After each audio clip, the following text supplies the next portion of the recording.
So Mujir tried to put me in the list as, top 10 Muslim warriors, generals of all time. I said, Mujir, what's really happening here is we got to hit a certain threshold of time for every session. So he just wanted to put that in as a filler to buy more time, because there's no way that I put him on that list. Let's be real now. Although known to be a strong warrior, Sa'd ibn Abi Waqqas, right, radiallahu anh, going from 595 to 647. He was actually undefeated in the 5 to 10 military campaigns that he had. Some of the battles that he fought in, the Battle of Qadisiyah, was one of the most transformative battles in Islamic history. It brought over most of Persia with that one battle. And the beauty of it was this man actually had the flu or something the day of the battle. So he asked his companions to basically put him up on a rooftop so he could watch the battle. And he's yelling from his feverish state, and he's watching the battle, even though he was not strong enough to even partake in the battle. Sword of Allah, Khalid ibn Walid, radiallahu anh, from 592 to 642. He's perfect on the battlefield. By some accounts, if you go to his masjid in Homs, there's an epitaph indicating that he fought 50 battles and he was 50-0. And if you study this era, you know that every battle he fought, he was outnumbered by at least 2, 3, or 4 to 1. Yeah. And in some cases, like the Battle of Firas or the Battle of Yarmouk, it could have been 10 to 1, 20 to 1. And this man never lost. His on-field tacticianry is taught at West Point and military academies today. 1,300 years later. It stands the test of time. Just genius. All right, everybody, thank you so much for tuning in to the Sands of Time podcast. I am your host, Tarek Ibrahim, and I am with your co-host, Mujir Muneeruddin.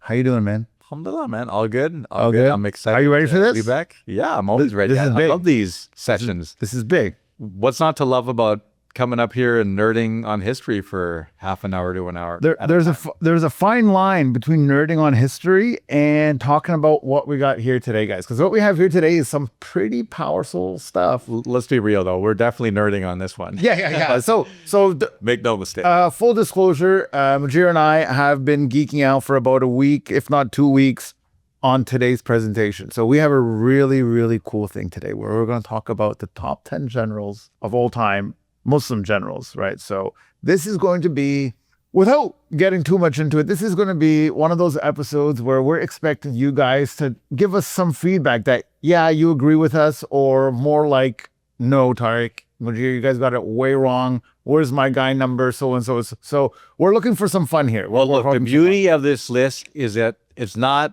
in the Quran or scripture anywhere, so it's definitely not locked in. This is my take, which is to say not necessarily even Tarek's take. And I know as he was thumbing through some of the names, he wasn't too impressed. So we might have a bit of a conversation today. So we're going to have a lot of back and forth, guys. We want you guys to have fun with this. So we basically prepared everything for you in stats. So we actually came up with some ground rules as to how we came up with this information, right, Mujir? Yep. So do you want to go through the criteria and the rules? Criteria and the rules? Well, the first rule is it has to be somebody that falls within the definition of Muslim that we've established in the pilot. It has to be somebody who either and no identified prophets, as right? Muslim, that's what you said. No prophets allowed. Yeah, identifies as a Muslim or is ordained to be a Muslim in the Quran and cannot be a prophet of God because they've got angels. That's not even fair. Yeah, the game was rigged in their favor. So we're talking about mere mortals and what they were able to accomplish. So Mujir tried to put me in the list as, top 10 Muslim warriors, generals of all time. I said, Mujir, just because I get a couple battles online in the comment section doesn't make me. So he wanted me, guys, but I just told them, no, we can't do it. So what's really happening here is we got to hit a certain threshold of time for every session. So he just wanted to put that in as a filler to buy more time because there's no way that I put him on that list. Let's be real now. Yeah, so we have some criteria as well. I think that's actually also important. So we didn't just pick them haphazardly. We didn't be like, yo, my favorite person of all time is this person, and therefore he's going to be. No. So Mujir took his time, to be fair. He took a lot of time, and he actually gave some criteria as to how he it's not based on popularity per se. There are some people that are heroized, and as a result, they're overrated.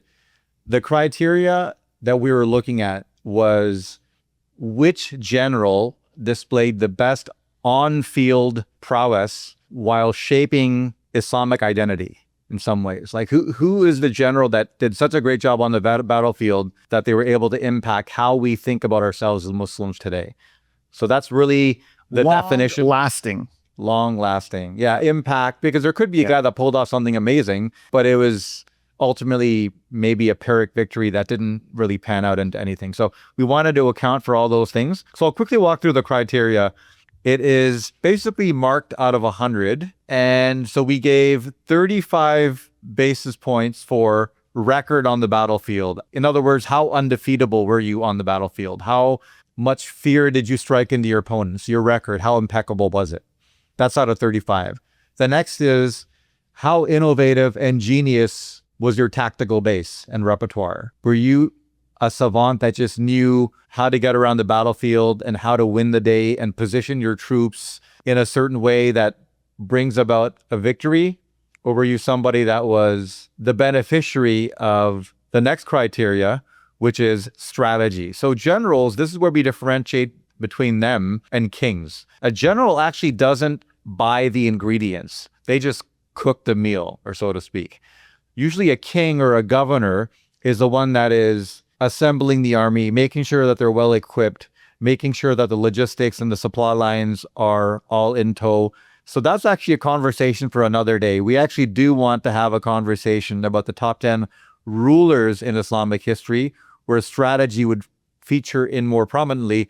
But this is more looking at strategy from the perspective of, are you as a general winning the battle, but losing your country or your people the war?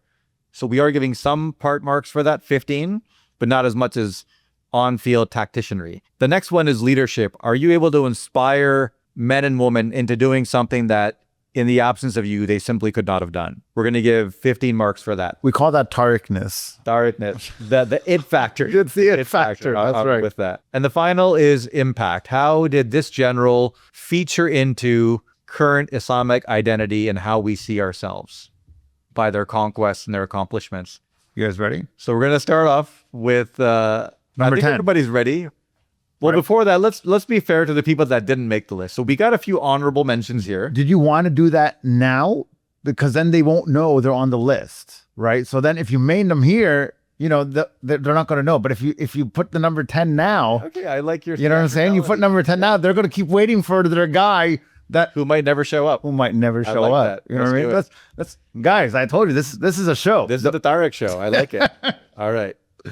All right. So number 10, should I mention what we gave them their grades on? Yeah, And then introduce the name? No. Introduce the name. All right. And then we'll go through an explanation as to the Okay. criteria.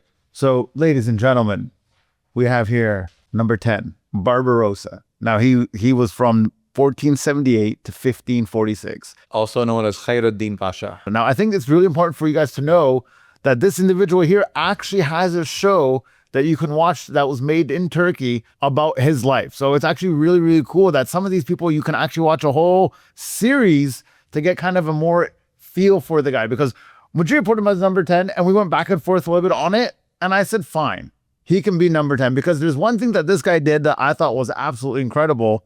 And he was like, you know, a master of the sea. So I think this becomes really important, because if you look at on our previous episodes, the Muslims were never the greatest of sailors. It wasn't our thing. So we're like, okay, got one. So he's number 10. Now go ahead, Mujir, drop the knowledge on these guys. So military purists are going to look at this and say Khairuddin Pasha was not a general. He was an admiral. This is different. We're not talking about Navy. We're talking about armies here. But Khairuddin Pasha was so good at what he did. I remember a scholar once saying he basically turned the Mediterranean into an Ottoman lake, which I thought was so cool. There you go. Which, if you understand the history of Muslims, not just the Ottomans, Muslims are horrible at sea. We've never had anybody like Khairuddin Pasha.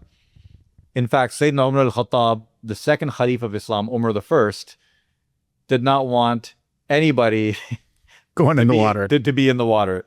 And Amir Muawiyah, to his credit, tried petitioning him and even Uthman bin Affan, the next Khalif, to raise a admiralty, to raise a navy, and none of them were having any part of it, because they were essentially saying, we are desert dwellers, we deal with camels and maybe horses on a good day. We're not putting our men into the water. There's not even any water in the desert. We've never even seen this Haven't even before. seen in the ocean. There's no way we're putting these Sahabis, these companions, into right. the water. And that culturally just carried over from dynasty to dynasty. The Umayyads under Amir Muawiyah had a pretty solid navy, but then the Abbasids went back to being basically Qurayshis, and they had no concept of the water. I mean, I'm overstating it, but nothing to speak of when you compare him to the history of the Brits and some of the other Europeans who really excelled in the water. We didn't have that heritage. You know, and I know we're trying to focus on these key points. We don't want to go into too many here, but you know, I never realized that most likely the reason why Europe became so good at, and it's probably obvious, but you know, to state the obvious, if you will, why Europe became so good at their navies and their sea excursions is because they had to. They always had water facing territory, whereas these guys, they were landlocked. And I never even realized 100%. That.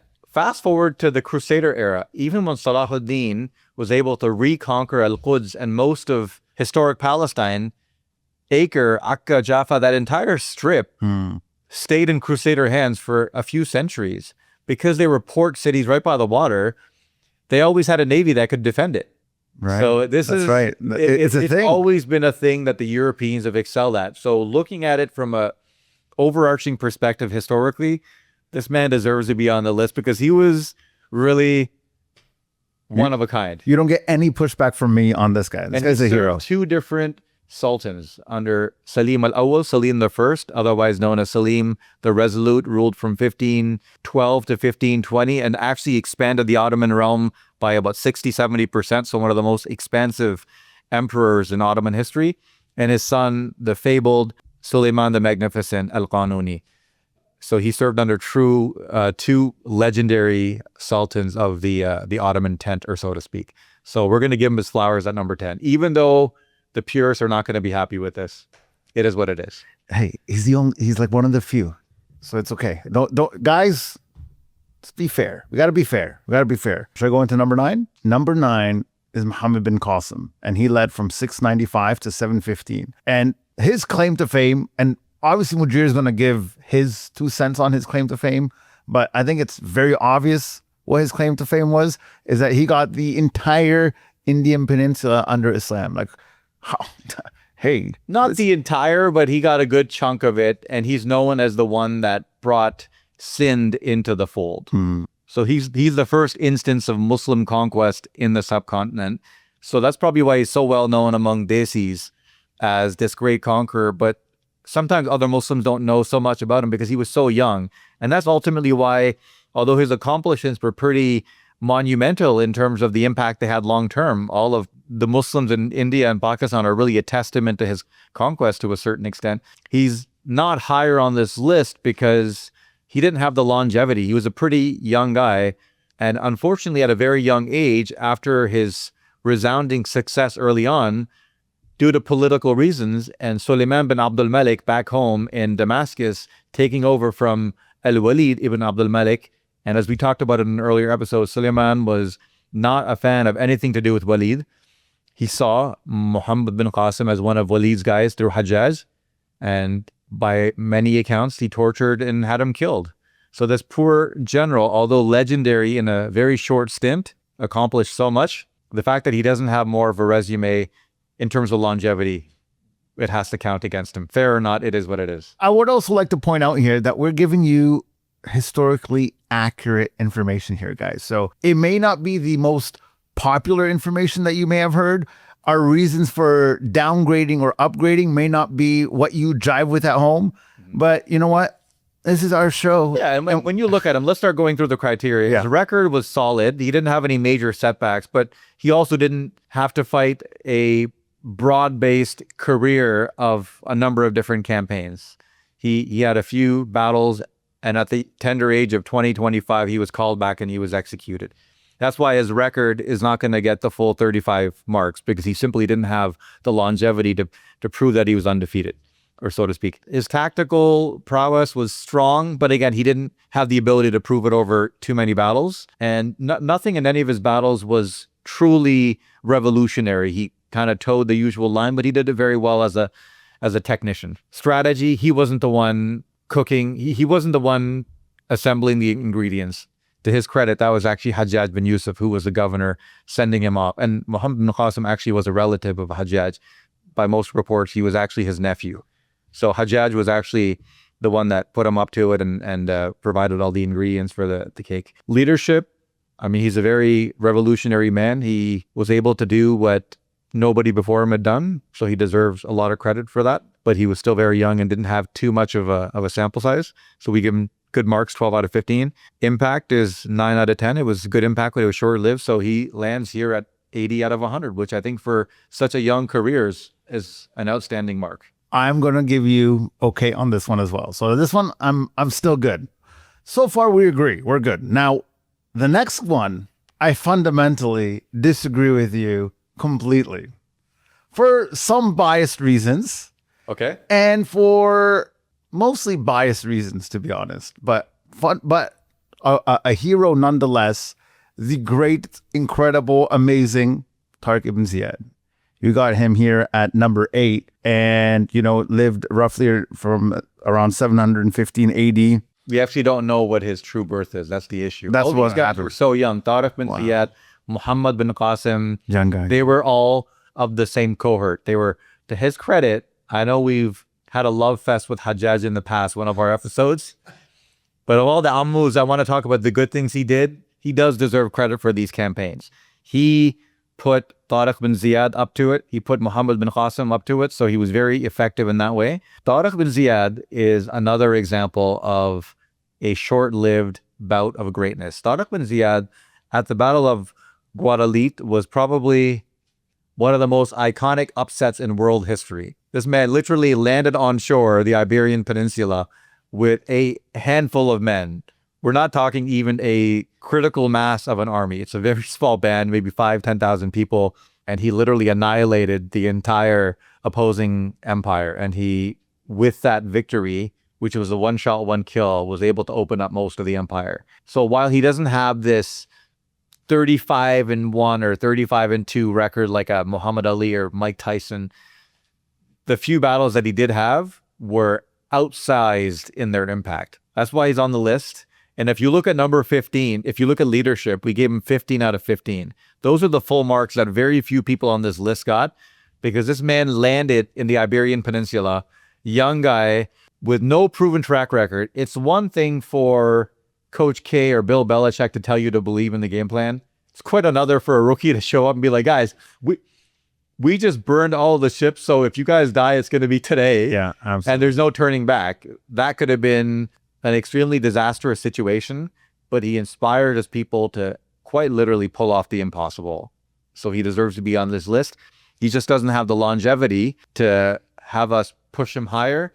And I don't think you're being fair to the other 7 that are on this list. Well, after you explain it, and given the short life that he had, I'm willing to concede my initial gripe. So now that we're going through this list, I hope everybody understands my gripe with Sulaiman bin Abdul Malik and the Umayyads. The only thing he did was he appointed Umar ibn Abdul Aziz, which is the greatest and the only good thing he did probably.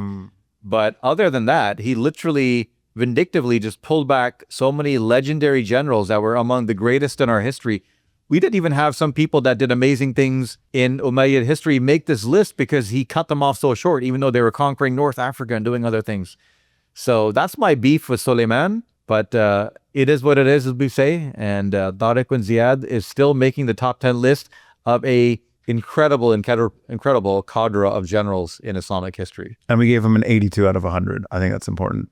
Yeah. He's at 82. So the next guy, you only wrote half the exam when you got 82. That's pretty good. Fantastic. Absolutely. So the next guy, again, I would argue should have been higher. But again, another bias comes into play that where would I be without this individual, right? But again, these are just biases. I think Mujir really did a good job here. I wish to, hate on him a little bit more, but he's very fair. He's very fair. He didn't rig it at all in his favor. So next, we have Amr bin As, radiallahu anh, from 573 to 664. And of course, his claim to fame, although realistically speaking, a genius in many ways, but the reason why he's got a soft spot in my heart and why so many Egyptians have the name Amr is because of Amr bin As. Yeah.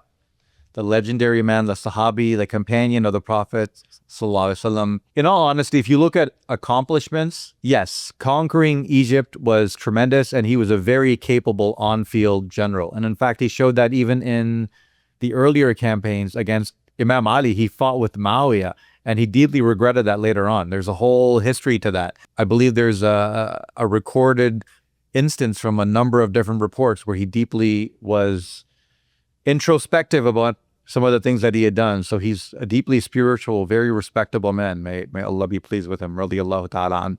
I would actually go with you and say it's my bias that puts him so high. It's because he's a Sahabi, I gave him a few points. Bonus points. He did conquer Egypt, but Egypt in the Muqawqis era was a bit weakened at the time. They were going through a famine, and the empire at the time was just so energetic, so enthusiastic. They were conquering lands left, right, and center. And it was really in that context of momentum that he was able to pull it off. And he did have a lot of help. So I'm going to give him the 83 out of 100, 28 out of 35, because he had a very solid military record.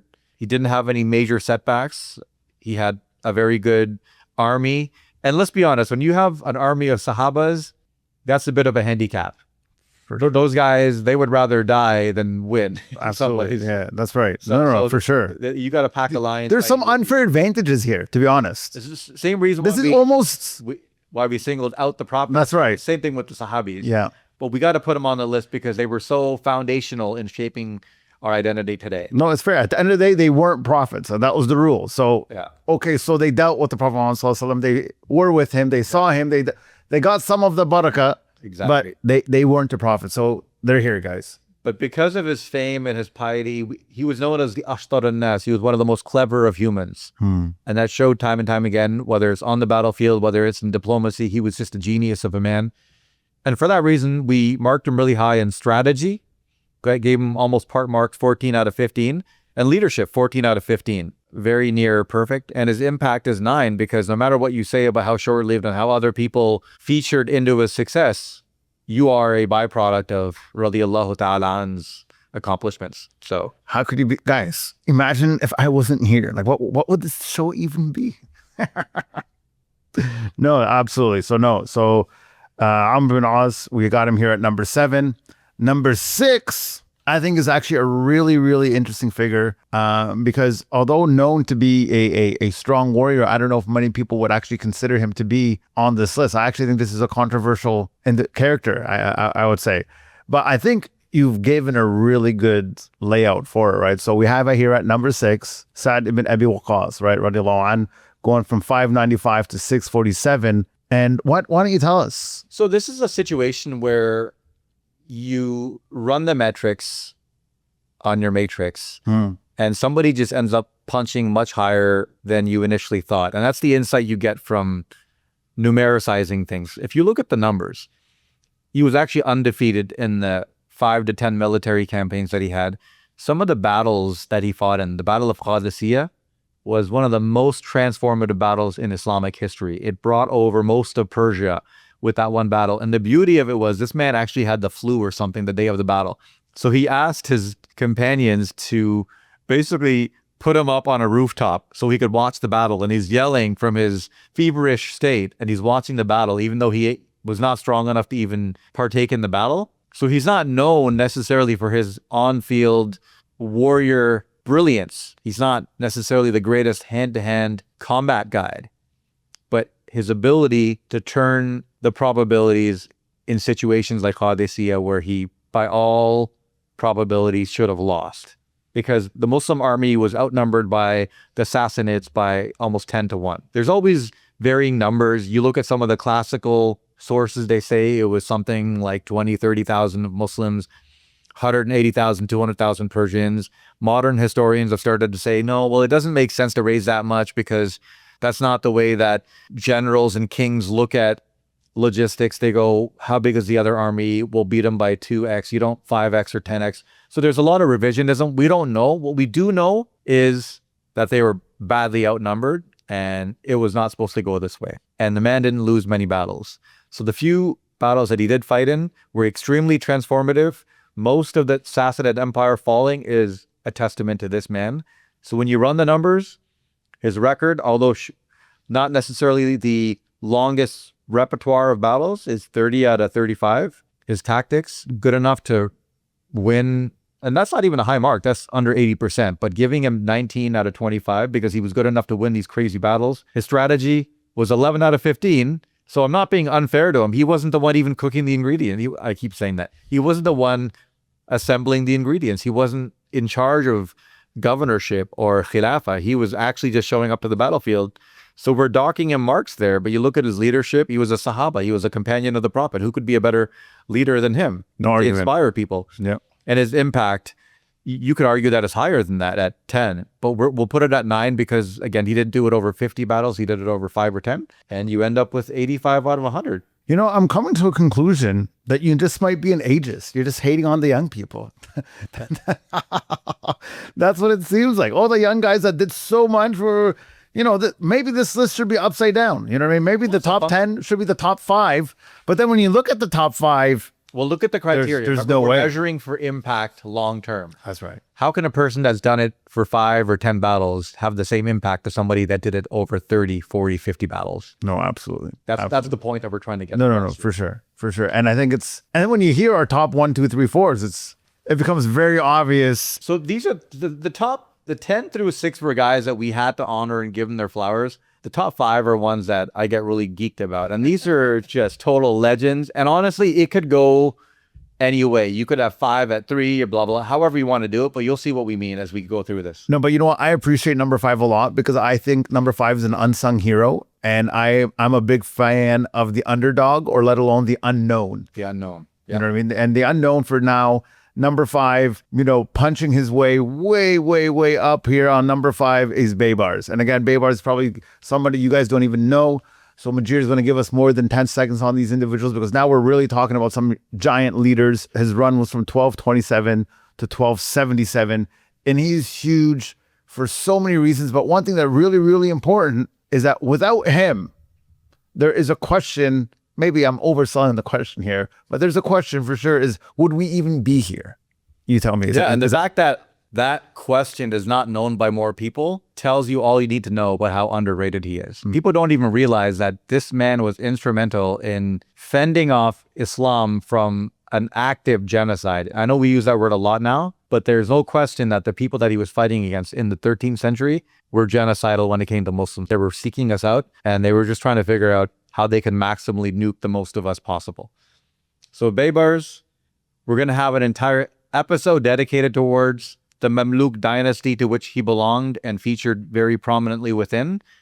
But what I can say about him here, Ruknuddin Baybars of the Mamluk dynasty, known as Abul Futuh, the father of victories, the father of liberation, is an absolute legend on the battlefield. He might be, pound for pound, one of the top 2 or 3 greatest generals that we've had in terms of his pure tactical genius. He's one of those guys that when you study the battles, you're like, that is just obscenely unbelievable how he even thought that was going to work and that it did work.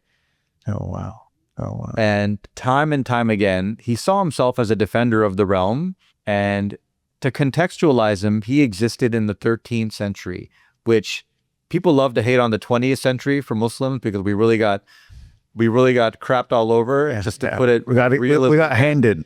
But nothing was as bad as the 13th century, where we just got genocided. We were unable to stop. The Crusaders were coming in. That was one problem. We had the Mongols coming in. And this man actually was the middle to the tail end of that century holding it all together.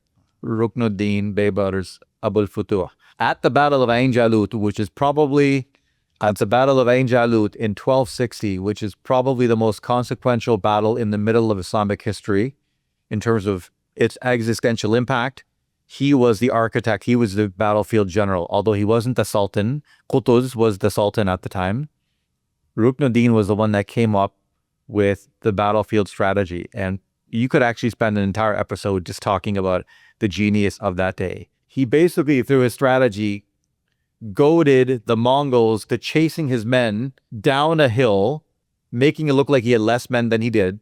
And he strategically placed men at every little nook in the valley where they just kept ambushing people and then running further down. So the Mongols, what you have to understand, and this is what the football fan in me that watches games and understands that a true genius offensive coordinator understands what the defense likes to do and what they are very primed to do. Baybars knows his opponent. He knows that these guys are hyper aggressive, and the best way to defeat them is to use their strengths against them. So when you have somebody who's hyper aggressive and is fearless, because let's be honest, that's what the Mongols are. Those people are fearless. Then you tick them off and you get them to chase you, but you don't fight them in the open field where their cavalry is just going to walk over you like grass. He has them chase different little battalions of his down the hill, and they keep ambushing them and then getting them to chase them further down it until they get into the valley where it's so constricted, the cavalry can't really operate anymore, and they're surrounded by Baybars' army. It was just genius. And it was that battle that was the first instance where Muslims were able, where anybody actually were able to halt the Mongol advance. This is 2 years after the Abbasids have been decimated at Baghdad, and every single one of our people is wiped out. There's a few pretenders that escape, and we'll talk about what the Abbasi pretenders did in the Muslim world after 1258. It was not looking good for the Ummah on that day. And I know we spent a lot of time focusing on this number 5. This was just one of Baybars' 6 or 7 battles against either the Crusaders, who were out to get us, depending on your perspective. As a Muslim, they were definitely not the friend, and the Mongols. He, time and time again, was a defender of the realm. So when you're looking at it from a Muslim perspective and the impact that he had, this man is one of the greatest generals that we've ever had. And the exciting thing here is that I would imagine for the most part, we've introduced Baybars to you guys for the most part. So this is the first time you're hearing about him. And the more exciting news, of course, is that we have a whole episode planned out to talk about Baybars with you guys. So in a couple of weeks, this is happening. So prepare yourself. And take a look. We gave him one of the highest marks when it comes to battlefield record and his tactical genius. He's just right up there with the best of them. That's right. So he's got a total score of 86. So I think that's really, really impressive. Now, guys, we got number 4. Number 4 might be a little controversial for a lot of people. Yeah, I would argue, well, number 1 is a good one. Your number 1 is really good, but 2 and 3 and 4, yeah, like you said, it can go either way. So I want to concede, but I want to say he should be higher. We'll wait until we hear your explanation, and then I'll decide if I agree or disagree. But at number 4, ladies and gentlemen, brothers and sisters, people from all ages tuning in, the number 4 top 10 Muslim general of all time, Salahuddin al-Ayyubi, rahmatullah alayh, from 1137 to 1163 AD. 1193. 1193. It's his list. Because if he died in 63, he wouldn't have conquered it, but it's in 87. That's right. That would have been a bad situation. He would have been maybe he wouldn't be on the list at that point. So what's your squabble with Salahuddin here? Oh, higher. Higher. Way, way higher. Like, look. I think everyone knows Salahuddin, and I think everyone knows why he's great, because he got back Jerusalem, right? He got it back. Yeah. So these are all the obvious things, right? Yeah. So was there anything more epic than that in Muslim worlds? That's my question first. And my argument, my superficial initial argument is no, therefore he should be number 2. I won't give him number 1. I promise I won't give him number 1, but I'd give him number 2. But go ahead. Well, let's put it this way. In theory, if he had done what he did in 1187, but Baybars didn't do what he did in 1260 with Qutuz at the Battle of Ain Jalut, and we all got wiped out, would it have mattered? Yeah, that's true too. There are epic things that people do that form your repertoire. It goes onto your trophy mantle, but that's not everything. I would say Salahuddin is a casualty of the criteria, because when you run the numbers that are testing for a specific objective, they're testing for on-field tactical effectiveness that then shapes Islamic history. Salahuddin, that's not his forte.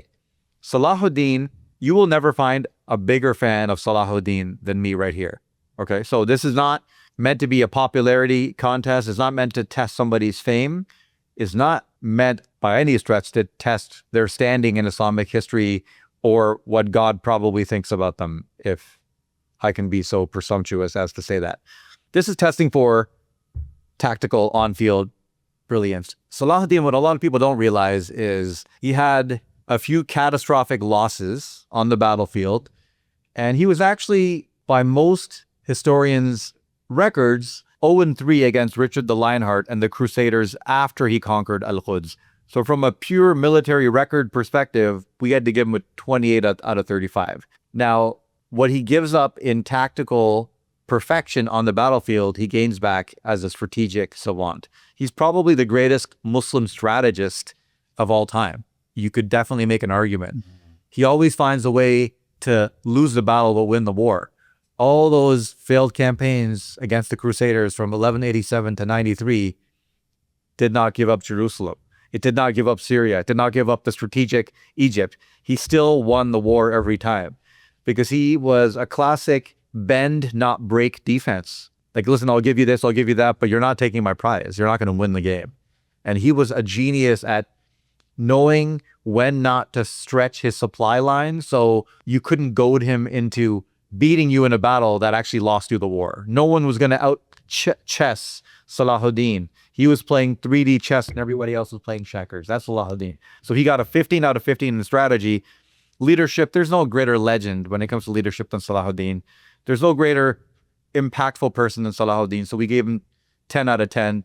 Really, it just comes down to his tactical. And look, I gave him 20 out of 25, which is actually very high. Absolutely. Right? But he wasn't perfect on the battlefield. So that's why Salahuddin lands at 88. But I could not be a bigger fan of this man. So yeah, well, we're not putting we're not putting your fan in question by any means. No way. Not here on this show. But for sure, okay. You guys, number 4 all time out of all the Muslims. We got 1.8 billion Muslims today. pretty good. We've always had numbers. 4 out of No, it's pretty everything good. is What I really like about this, and I think you guys will all agree with me here, is that we have a criteria, right? We're marking battlefield records out of 35, tactics out of 25, strategy out of 15, leadership out of 15, impact out of 10, and that's how you get the whole score of 100. So I think we're doing great because we ran the numbers, as Mujir keeps saying, and I love that line. That's like the line of the day for me. We ran it through the numbers, and this is what I got. There's no biases here, man. We just put it through here. He didn't win every battle. It is what it is. So it is what it is.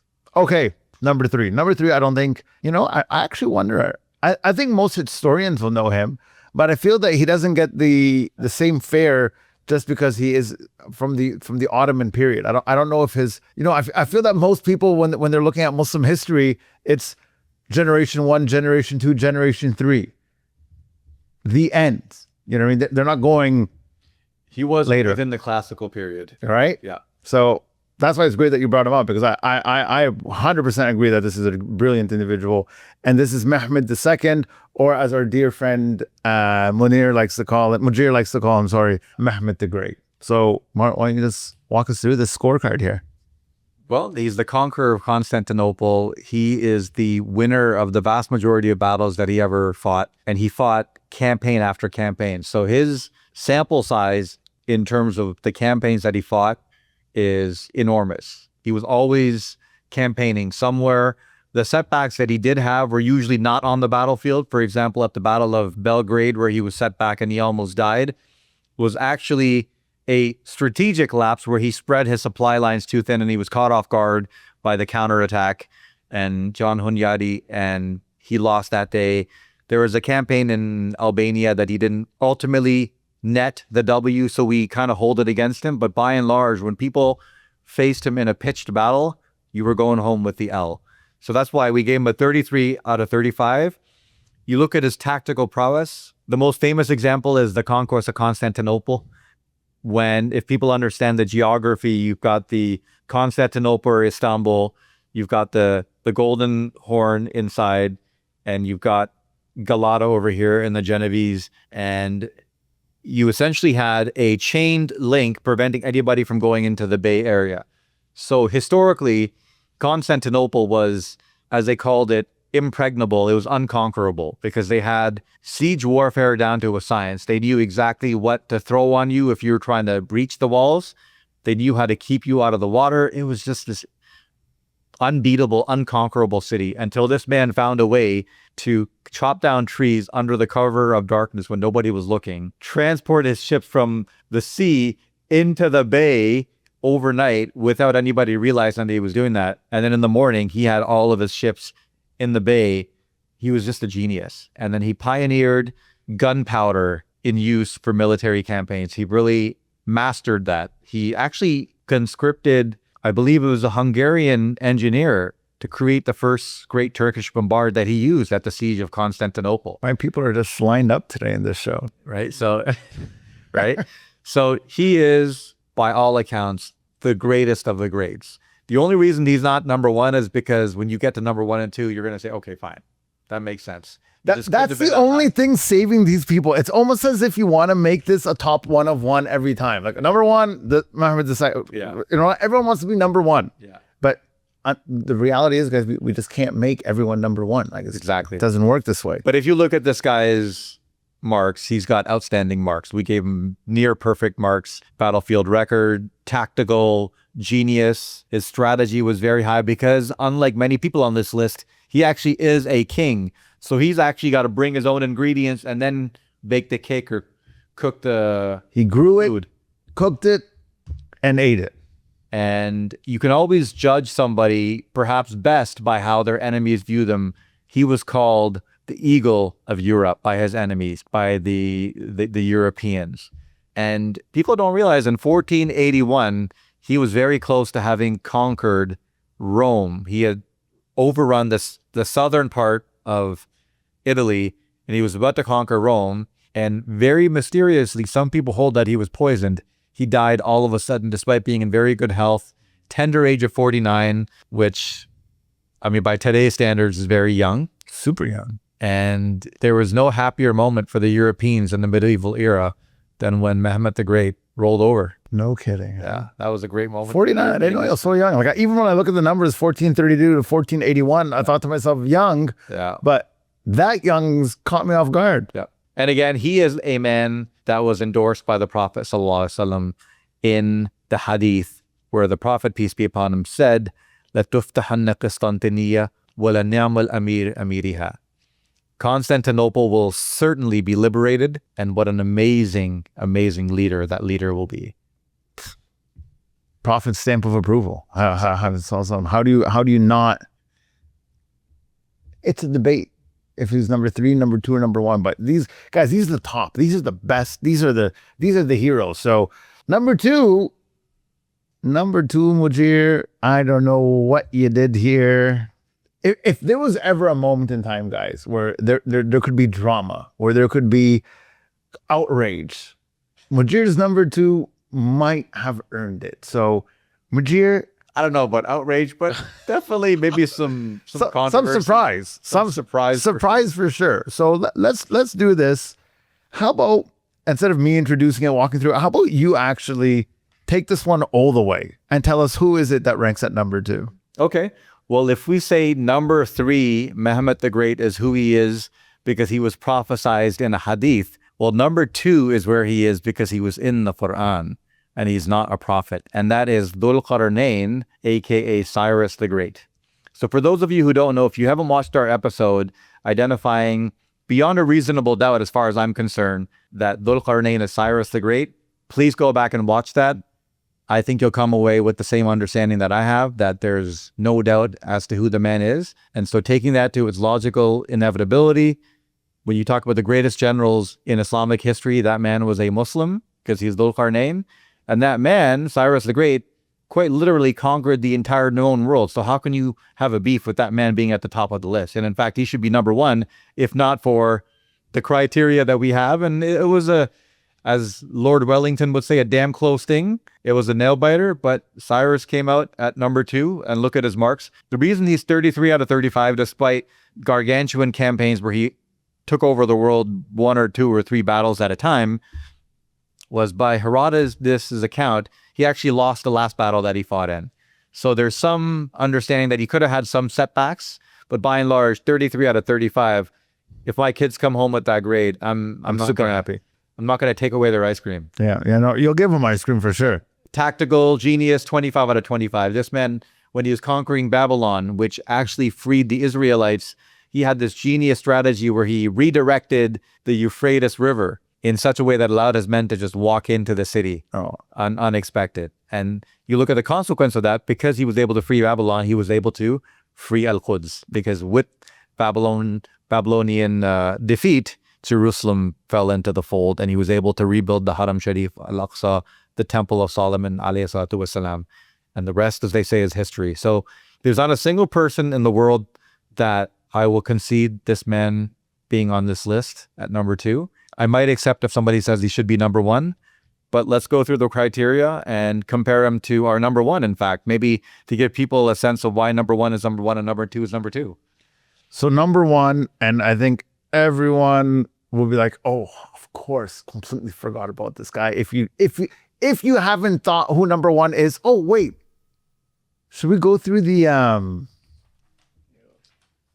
You want to go through the honorable mentions? the honorable mentions before we drop number 1? Let's do it. Let's really have some fun here. All right, guys. So we're really having some fun here. So honorable mentions before we get to number 1, because I think everybody, is your guy number 1. So just hold on.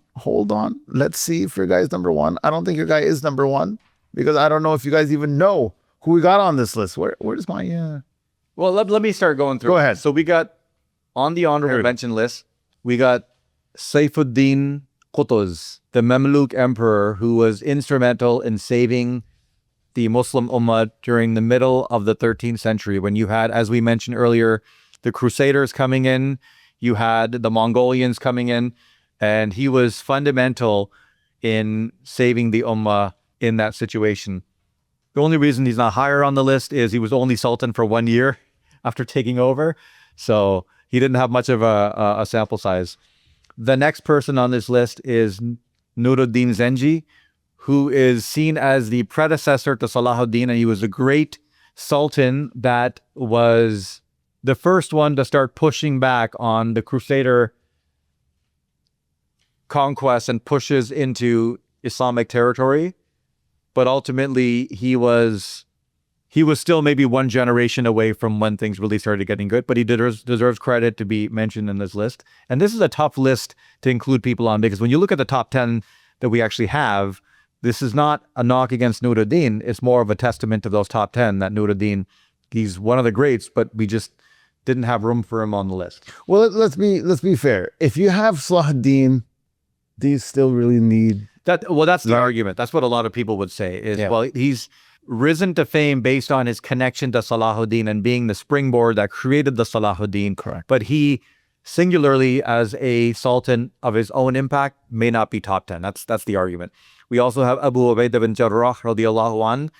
He was central in being a wartime commander in Syria and the Levant as it expanded, but he wasn't actually an on-field general the way that some of the other people were on this list. Usman Ghazi, the founder of the Ottoman Empire, a great, scrappy military warrior, but not necessarily known for his on-field prowess. In fact, we don't know a whole lot about him and his father Ertugrul other than the fact that they were successful at what they tried to do. Because I think that Osman and the next Suleiman the Magnificent absolutely should have made top 10. I get it's a replace on the list. Well, that's the problem. Yeah, that's that he's top 10. But you look at Suleiman, and he's actually a king, so he's going to be in the running for our top 10 rulers list, but not necessarily as a general, because his on-field prowess in expanding the empire was not necessarily what some of these other people's repertoire on this list was. Then we've got a few other lists, people on the list: Yusuf ibn Tashfin, Nadir Shah, who was a Persian, Murad the fourth. But ultimately, these guys were good, but just not good enough to be in our top 10 because the top 10 list is just stacked. So for any one of you guys that had Ertugrul or Osman Ghazi on your list, sorry guys, didn't make it. Although the show's great, and I'm sure you love the show. And you're free to comment in all your anger and tell us why we missed the mark, but that's okay. But number one is what it is. Yeah, number one, guys. Number one, sword of Allah, Khalid ibn Walid, radiallahu anh, from 592 to 642. I don't think he needs any introduction. I don't think he needs anything, but loving to hear Mujir tell us why he picked him as number one is always good quality. Well, again, you run the numbers. He's perfect on the battlefield. By some accounts, if you go to his masjid in Homs, there's an epitaph indicating that he fought 50 battles and he was 50-0. And if you study this era, you know that every battle he fought, he was outnumbered by at least 2, 3, or 4 to 1. And in some cases, like the Battle of Firas or the Battle of Yarmouk, it could have been 10 to 1, 20 to 1.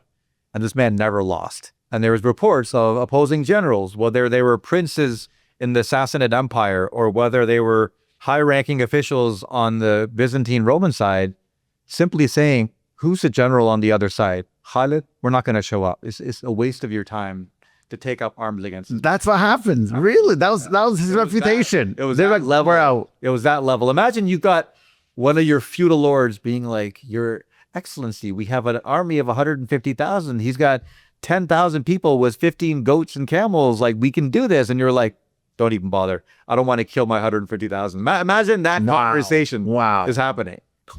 That was what this man accomplished with very little. So you got to give him 35 out of 35. His on-field tacticianry is taught at West Point and military academies today. 1,300 years later. It stands the test of time. Just genius. I can't even get into, we got to have an episode just on this man himself, of all the different maneuvers and things that he did where people had no idea you could even do that. And it's because he was obsessed with one and only one thing, and that was military strategy and battlefield prowess. He studied all the great generals. He would sponge in what any person who had been to war would tell him, and he was just processing it all in this mainframe that he had. And in the period up until where he became a Muslim, which was late in the Risala period, maybe 628, 629. So he only spent a few years with the Prophet, as peace be upon him, as a Muslim. The Prophet would always tell him through back channels, such as his brother and other people, that Khalid is just too much of a genius to not be a Muslim. He's got to figure it out. He's got to figure it out. Because this is a religion of faith, a faith of reason and rationality. And a rational, intelligent genius like him is just going to find his way to us. That was really the mental strategy, the Jedi mind tricks that the Prophet would play with, KBW, as I like to call him affectionately, and it ultimately worked.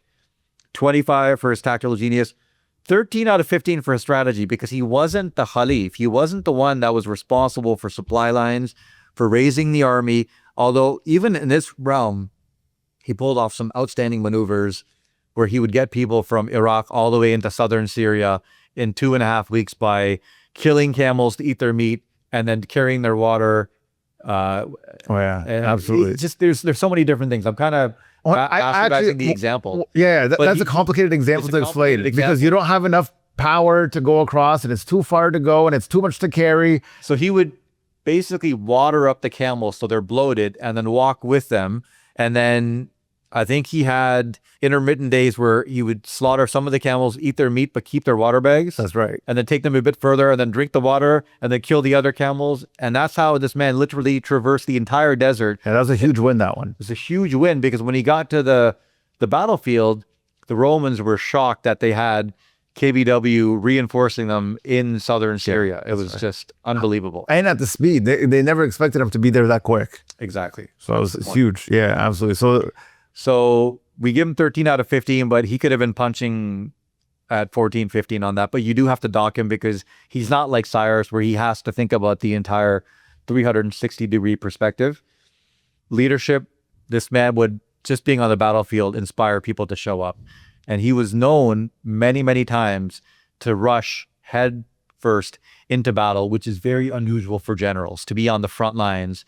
He was often the one that in medieval Arabian warfare, you would actually have mubarizun. You had champions go up at the beginning of the battle and just square off with the other side. And in theory, whoever won the other side would yield them the battlefield because, oh, your champions beat our champions.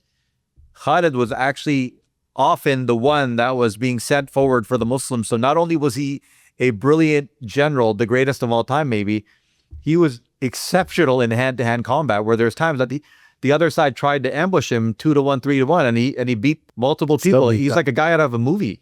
Yeah. So you give him 15 for leadership because he's so inspirational, and 10 for impact because he conquered so much in so little of a time, and that nets him at 98 to Cyrus's 97. It's a very close thing. It's a very close thing, but is there? So the reason Cyrus would get 9 and Khalid would get 10 on impact is because Cyrus isn't necessarily identified by Muslims who haven't read my paper, of course, as a Muslim. So they're not understanding his impact on the Islamic narrative. And so you have to dock him a little bit for that. No, I think That's the margin of. I think I think there's no debate on number one. I think number one. Does anyone disagree with our number one? I think that's a good comment. So if you Well, disagree you could with say number number one, two should be number one. He conquered Sure. the entire world as a king, so he had to put everything together. But absolutely. So this is our list, guys. This is our top 10 Muslim generals of all time. We hope you enjoyed this. I know Mujir and I. If you want to hear about it, let us know what you think. Yeah, put it in the comment section. Give us your top 10. If we didn't mention somebody in an honorable mention and in the top 10 itself, make sure you put your list underneath. So feel free to put it in the comments, your number ones, twos, and threes. We will read it. And if there is some good arguments, we might just make another show based on your feedback. So thank you so much for tuning in. Don't forget to like, don't forget to subscribe. And we will see you again next time on the Sands of Time podcast.